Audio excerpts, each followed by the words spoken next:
teaching at the University of North Carolina. The dean was very worried because many of our engineering students were flunking out.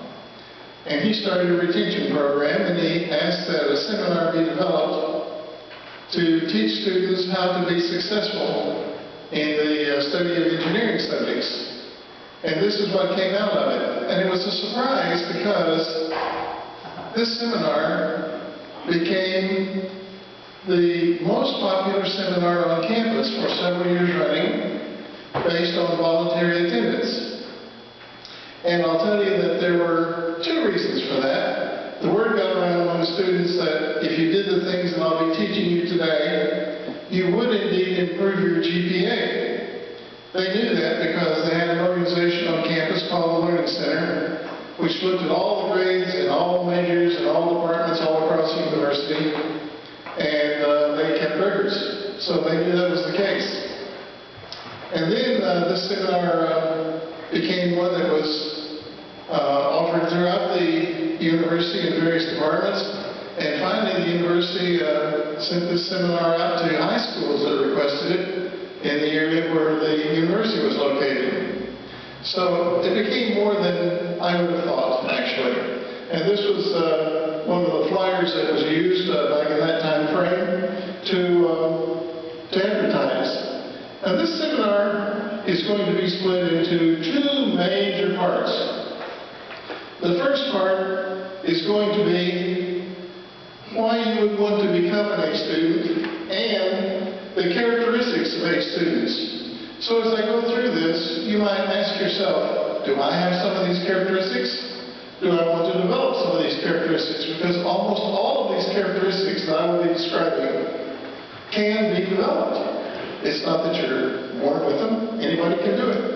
Let me repeat that. Anybody can do it, and you'll see what I mean. Well, the first question is, why become an A student? It's because of the outcomes that happen. You're going to wind up, of course, probably making higher grades unless you're already an A student. You're going to study less, and this was one of the selling points. The word got around on the university campus. If you use these methods, you'll wind up studying less and still making higher grades. I think that was probably the major selling point. You'll have a better retention of material. Once you learn how to study and retain, you'll have a better retention of material, not only for your next class or through your university career, but in your work career, which is for most of you is going to last more than 40 years.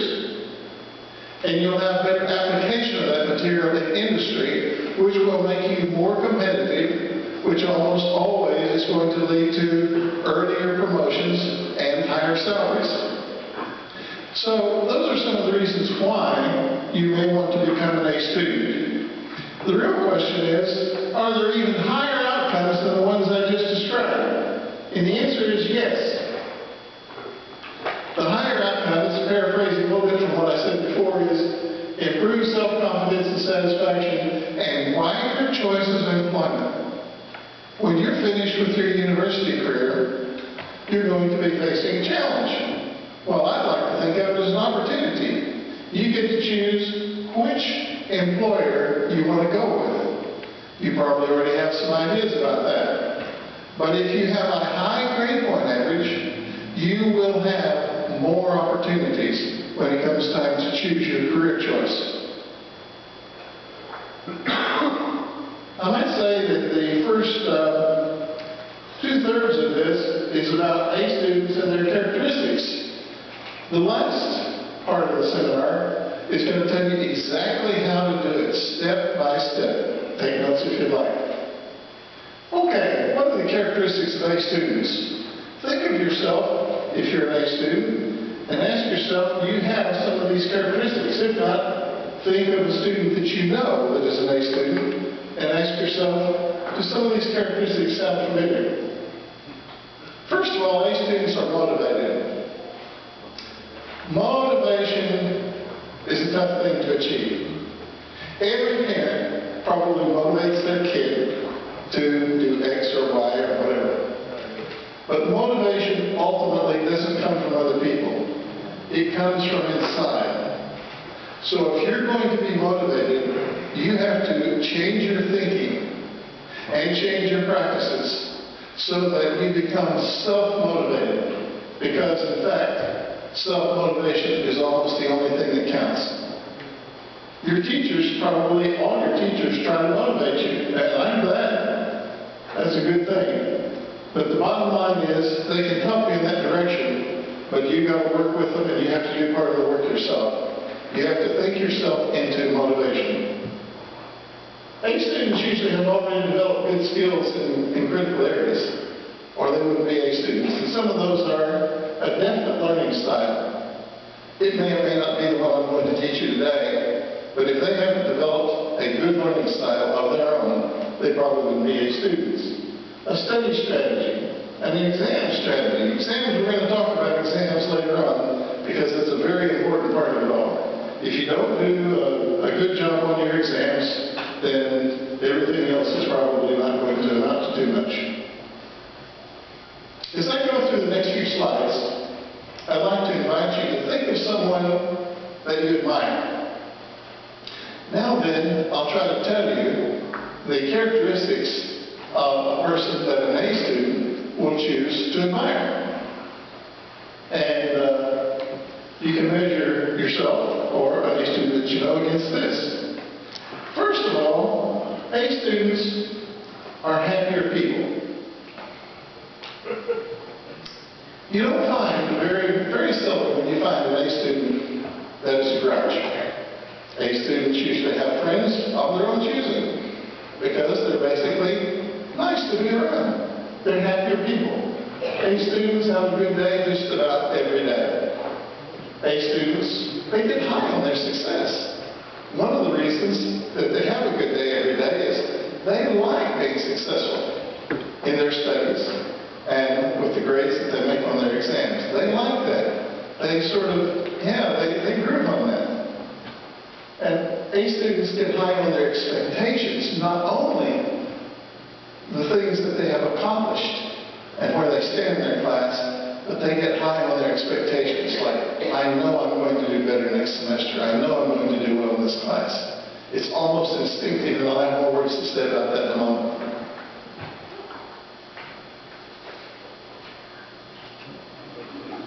I ask you to think of someone that you admire. It turns out that A students usually seek out more successful people when they're looking for hints, guidance, advice. So they want a more successful person to help them with their guidance. They usually learn from role models that are real. You don't usually have a student that says, my role model is Ed Mitchell, sixth man to walk on the moon. Well, that's a good thing to admire that person, but you don't come in contact with that person every day. And that person then cannot serve as a role model that you can interact with. A role model is much more effective for you if it's somebody that you can interact with, ask questions of, learn from their advice, as opposed to someone who you never come in contact with but maybe nationally known. Another thing too, think on this. For some reason, they're always on good terms with their instructors. You almost never find an A student that is grouchy with one of their instructors. I wondered about that, but I've observed that it's true.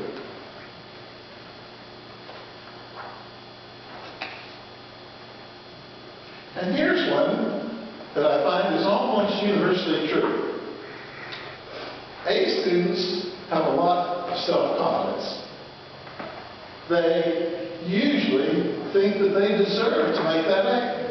Not because it'll be given to them, but they know that they're going to put into it what is necessary to make that A, and therefore, they should make that A on that next, might be a midterm exam or final exam for a class or what have you. So they know that they have invested what is necessary in terms of learning and retention to make that A. And therefore, they are more dedicated to the task of making that A. Another thing is that A students usually are good communicators. Oftentimes it's required. If you're taking a speech class, for example, or a homiletics class, and if you're going to a seminary somewhere, those classes teach you to be good communicators. They're usually good in English. Even the ESL students, or English as a second language students, they usually have put effort into this. Actually, I can identify with this because to some degree, I can almost say that English was the second language for me, because I grew up in a household where English was not spoken very much up until the age of 5. At age 6, I switched over to English, changed schools, and changed locations. But English is usually one of the things that they are good at. They're good at writing, they're good at oral communications, and presentation skills. Even though as a student, you don't present as much as you probably will out in industry. When you get out in industry, you'll be giving design review meeting presentations and things of that type on a regular basis. Your ability to present material in a way that it can be easily understood and easily retained is going to help you a lot. A students are already developing that in good form. The next chart I have is a little bit hard to explain, and it's a little bit hard to understand, so I ask for your forgiveness there. But what it says is that A students usually win in advance. What does that mean? That's hard to explain. Winning should be a reflex, and it is with A students. I'll exaggerate here to make my point. The instructor announces there will be an exam next Tuesday, covering chapters 4 and 5 of the text and the lectures. Well, most students think, oh no, I was going to go to the movie that day with my friends or something like that.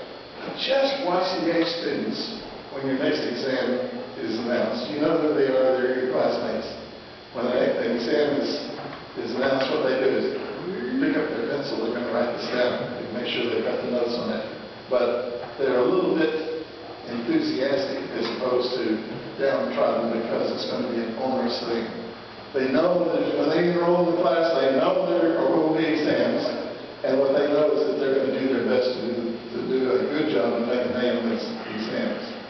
So what that means is that make winning your habit, and then that'll turn into a reflex. A habit is something, of course, that you repeat on a fairly regular basis whenever the opportunity arises. But the reflex is something that is almost a knee-jerk reaction. You tell me I'm going to take an exam on course XYZ, my immediate reaction is a positive one. And I go into the mode that I know I need to get in if I'm going to make the name on that exam. So, to some extent, being a student is reflexive. There are some personal characteristics of A students that, of course, since they're personal, vary from one student to the next. What we've noticed is that A students usually have a strong belief system. They know what it is. They're not all missionaries or that sort of thing, but if you ask them, they're clear-headed about it. And they usually do not discuss their grades. If you get together for a Coke with 4 or 5 of your classmates, and there's an A student in the group, that A student is not going to be sitting around bragging about the A they made on last Tuesday's exam. They don't do that. If you ask them, they'll tell you what they made. But they don't do it to be braggadocious. They don't do it. They do it to feel good inside. It's a self-accomplishment, not something that they brag about to others. As a matter of fact, you sometimes, when you first go into a class, you don't know which students are characteristically A students because they just don't advertise that. Now then, I'm going into the second part of this after having described to you the characteristics of A students. What I want to do is tell you how I became an A student and how many others have become A students. This is going to be the most important part of the content of this seminar. If you do what I explained to you in the next 2 or 3 charts, you are going to become an A student. Let me say that again. If you do what I'm about to explain to you, you will become an A student. And I allege that it can be done by any person sitting in this room, or any other classroom for that matter. So I'll tell you how to do it. Here's the how-to part. First of all, and as I go through this, ask yourself, can I do this or is this too hard? I want you to read through the material in your textbook that's going to be covered in the next seminar class. If you don't know what that is, ask your instructor. Almost always you'll have a text.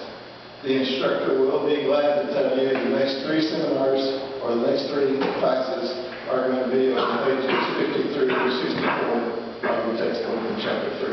They will tell you that. Oftentimes you have a syllabus and you can track along with that. But if you need to, ask. You will be told what it is. Now then, if you read it before class, notice that I'm not saying studying it. I don't want you to study it. I want you to read it. One time.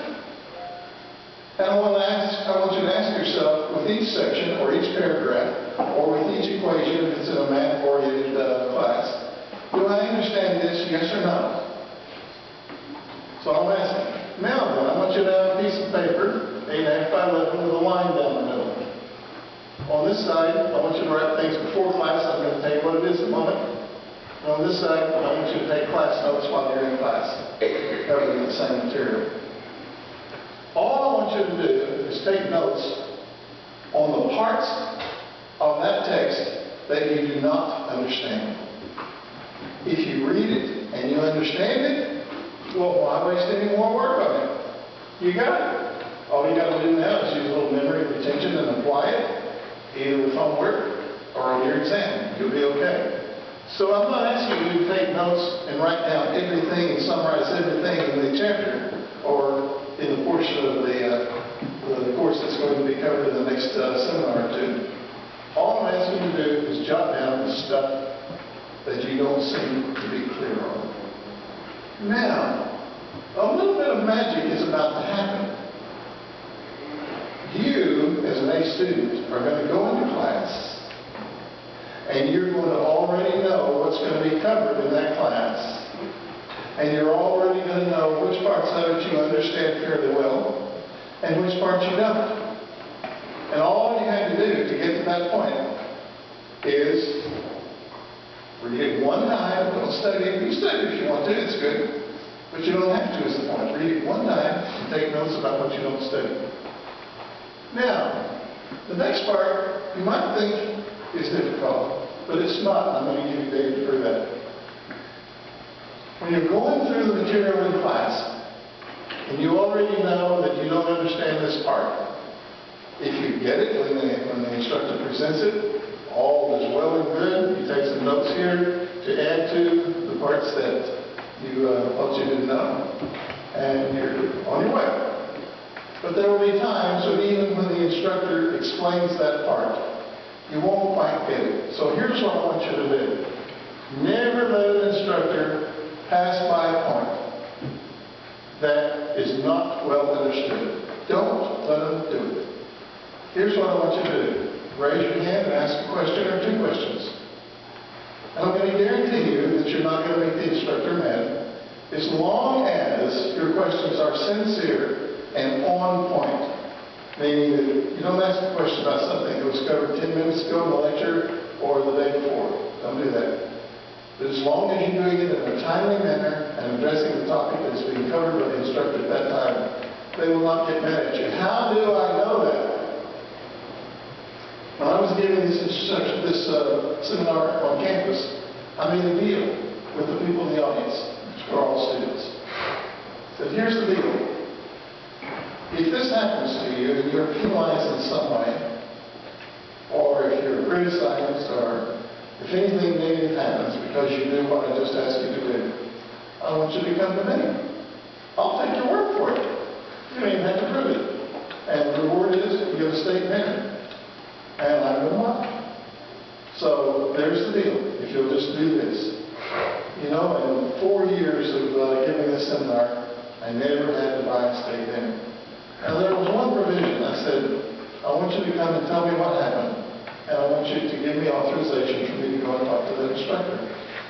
But I never really had to do that. The reason I wanted to do that is because If I met an instructor that got irritated as an undergraduate because they sincerely asked for clarification on a point that they didn't understand that was being covered in class, I kind of wanted to meet that instructor because those instructors usually don't last very long.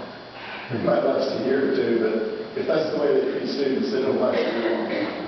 Now, after class, I want you to download your class notes so that you have whatever you got in class and other things and put those in a place. Now, I'm here to report to you some magic. Magic, he says as he moves closer to the microphone. The magic is going to be something that you would never guess. If you just do what's on this one page, you will never, ever again in the future of your life in the academic world, you will never again leave one class that you don't understand everything that was taught in the class. You'll never, ever do that. You'll never have to say, boy, I didn't get that stuff you covered on XYZ topic. I'm going to go have to look that up later, go to the library, ask another student in class. But you'll never have to do that because you will understand everything that was covered in that class. Now that is magic because most students have occasions, I know from my own experience, where I'm still foggy on that. I got to study hard on this before the next exam. You'll never have to deal with that. Thereby saving a lot of time. The next thing that I want to cover is something having to do with my own A method. I wasn't an A student in the beginning. Shoot, in high school I was maybe a B student or something. I made some A's, but I wasn't really an A student. I had started doing these things. But one of the things I did was I sat in the front row.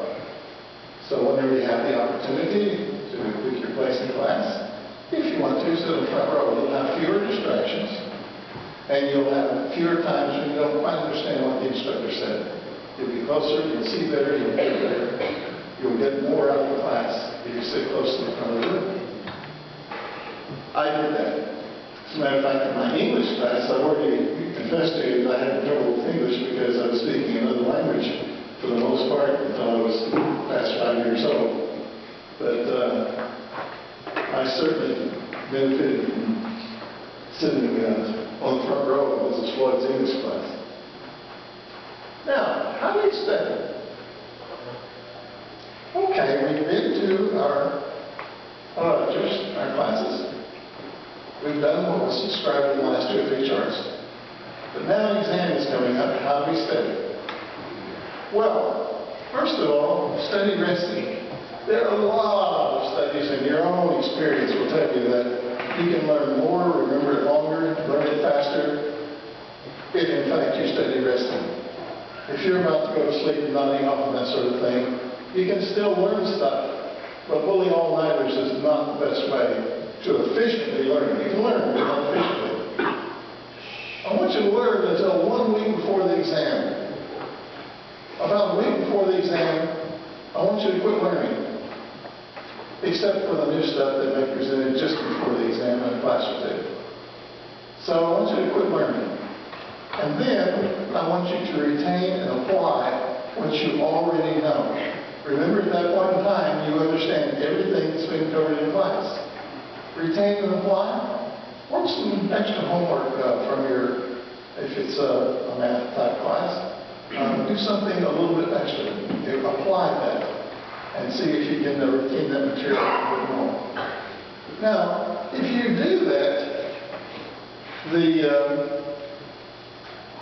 the goals that you have are going to be easier to achieve. And what are those goals? Well, one goal is to make the highest grade in the exam. And I've already explained to you how to optimize your study time in the last chart. Now comes time for a confession. Since I've been describing my way of making an A in every class, do you think that I made the highest grade on every exam? And the answer is no. But I did make the highest grade in every exam a lot of the times, to the point that some of my classmates wanted to go enroll in another section of the class. So oftentimes this will work. You won't expect 100% success, but you will improve the probability of your success. Now, how do you learn? As long as you're talking about learning and retaining, it's worth explaining how you learn. I'll leave this chart up here for a minute. Let you take a look at it. You learn in many different ways. None of this is a surprise to you. You know from your own experience that you go to a lecture, you learn if you just go to lectures, and that's all you do. Don't study for exams, that sort of thing. You're going to get about 5% of the material. But if you read, as I described to you in the earlier sections of this seminar, you're going to pick up another 10%. Audio-visuals, the fact that I'm using audio-visuals here will help you learn the content of what I've said in this seminar by about another 20%.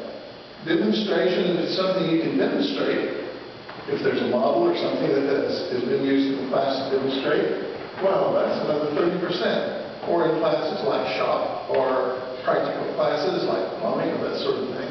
Helps a lot to have a demonstration. If you have a discussion group, that really helps. So if you can form a discussion group that just meets 1 hour a week, and that discussion group focuses on a seminar or a course that you're taking that's common to the, let's say, 2 or 3, you will find that discussing the content of those lectures is going to be very beneficial to you and well worth the time. Practice by doing. I already mentioned do some homework problems, put it into practice, and then if you teach others, it's amazing. It's amazing. There is an old sort of adage or story among faculty members, especially in the College of Engineering where I taught, where, you know, some of the things are not so bad to learn and retain. And the rule is if you really want to understand some subject matter, teach it. And then by the end of that semester, you'll be a near expert in that area. Well, that's the way to make an A in every class and have fun succeeding and study less in terms of hours. So this is, in fact, one of the seminar flyers that was used several years ago on campus when this was being given more regularly than I would have thought. I'd like to conclude with that, but mostly I would like to take questions. Anybody that has a question or a comment, just raise your hand and we'll acknowledge it. Anyone at all? Was that clear? Was that clear? Yes, sir. Could we ask what language you spoke when you were 5? I'm sorry, I didn't hear you. Could we ask what language you spoke when you were 5? Oh, yes, okay. I was born in 1940. Here's American history for you. The World War II involvement from America. Sorry? The World War II involvement for America lasted from roughly 1940 to 45. And my dad was an FBI agent. He was traveling all over the country doing war work for the government. And so I was then raised by my grandmother and my grandfather. Their name was Touchstone from the Broken Bow area. If you know people in Broken Bow, chances are you know a Touchstone or two.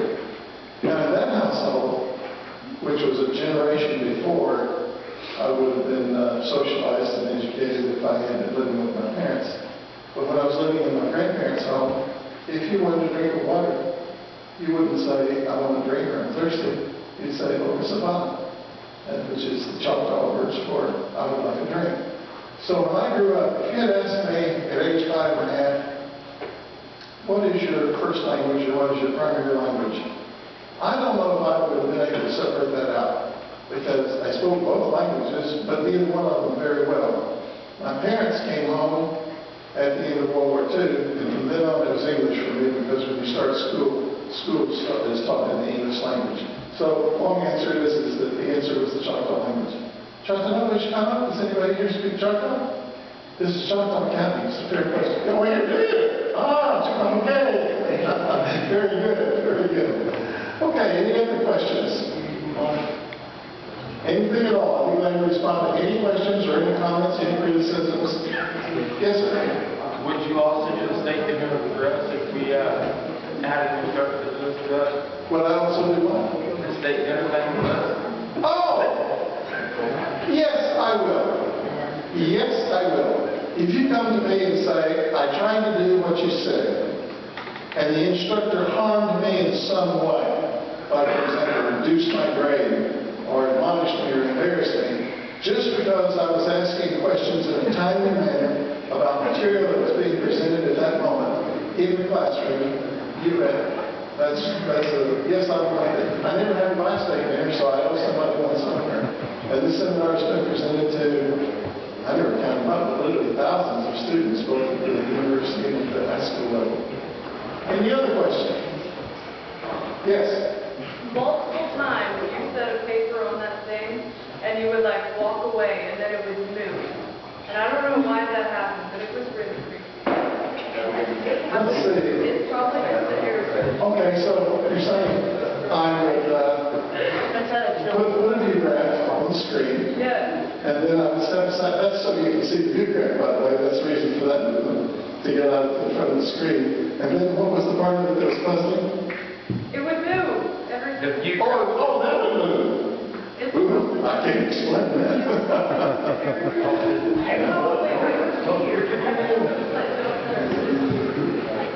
Okay, well, if there are no more questions, I'd like to thank you for your time, and I'd like to return the microphone to Mrs. Perkins, and she'll have more instruction for you.